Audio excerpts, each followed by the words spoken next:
Hey, what's up you guys, it's Dorothy and welcome back to my channel. In today's video we're going to go into chapter 66 and 67 of Speak by Lori Halse Anderson.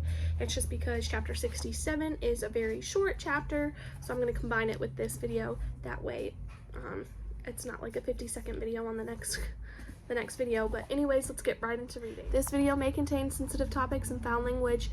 If you do not wish to continue, I suggest clicking off of the video now. You have been warned. A night to remember. I can't sleep after the game. Again, I spend a couple of hours turning AM radio to the weird bounces of night. I listen to Jabber Jabber from Quebec, a farm report from Minnesota, and a country station in Nashville. I crawl out my window onto the porch roof and wrap myself in all my blankets. A fat white seed sleeps in the sky. Slush is frozen over. People say the winter lasts forever, but it's because they obsess over the thermometer. North in the mountains, the maple syrup is trickling. Brave geese punch through the thin ice left on the lake. Underground, pale seeds roll over in their sleep, starting to get restless, starting to dream green.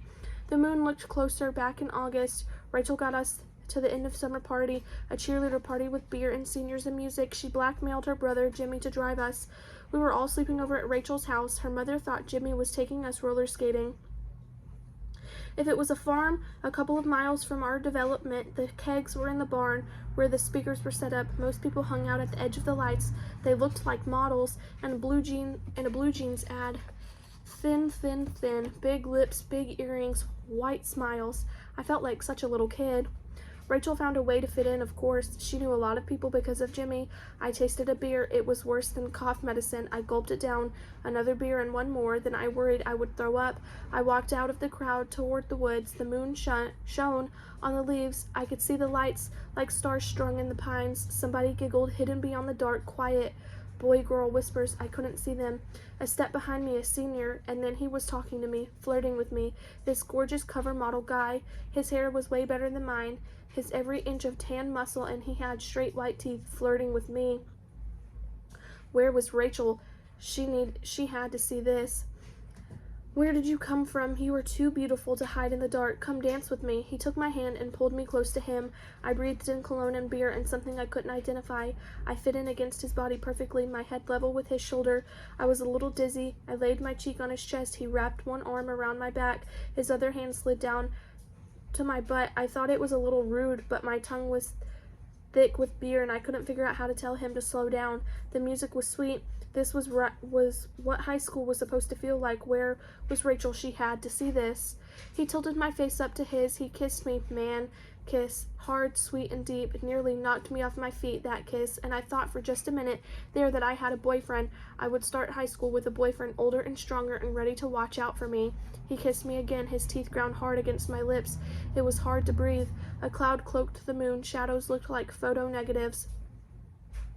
Do you want to? He asked. What did he say? I didn't answer. I didn't know. I didn't speak. We were on the ground. When did that happen? No, I do not like this. I was on the ground and he was on top of me. My lips mumble something about leaving, about a friend who needs me, about my parents worrying. I can hear myself. I'm mumbling like a deranged drunk. His lips lock on mine and I can't say anything. I twist my head away. He is so heavy. There is a boulder on me. I open my mouth to breathe, to scream, and his hand covers it. In my head, my voice is as clear as bell. No, I don't want to, but I can't spit it out. I'm trying to remember how we got on the ground and where the moon went, and wham, shirt up, shorts down, and the ground smells wet and dark. And no, I'm not really here. I'm definitely back at Rachel's, crimping my hair and gluing on fake nails, and he smells like beer and mean, and he hurts me, and gets up and zips his jeans and smiles. The next thing I saw was a telephone. I stood in the middle of a drunken crowd and I called 911 because I needed help. All of those visits from Officer Friendly in second grade paid off. A lady answered the phone. Police, state your emergency. And I saw my face in the window over the kitchen sink and no words came out of my mouth. Who was that girl? I have never seen her before. Tears oozed down my face, over my bruised lips, pulling in on the hardest. It's okay, said the nice lady on the phone. We have your location. Officers are on the way. Are you hurt? Are you being threatened? Someone grabbed the phone from my hands and listened. A scream. The cops were coming. Blue and cherry lights flashing in the kitchen sink window. Rachel's face so angry in mine. Someone slapped me. I crawled out of the room through a forest of legs. Outside, the moon smiled goodbye and slipped away. I walked home to an empty house without a word. It isn't August, the moon is asleep, and I'm sitting on my porch roof like a frozen gargoyle, wondering if the sun is going to blow off the world today and sleep in. There's blood on the snow. I bit my lip clear through. It needs stitches. Mom will be late again. I hate winter. I've lived in Syracuse my whole life, and I hate winter. It starts too early and ends too late. No one likes it. Why does anyone stay here?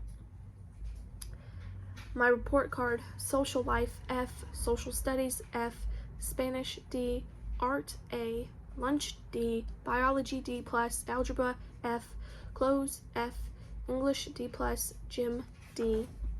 That is the end of this chapter. I will see you guys in the next video. Bye!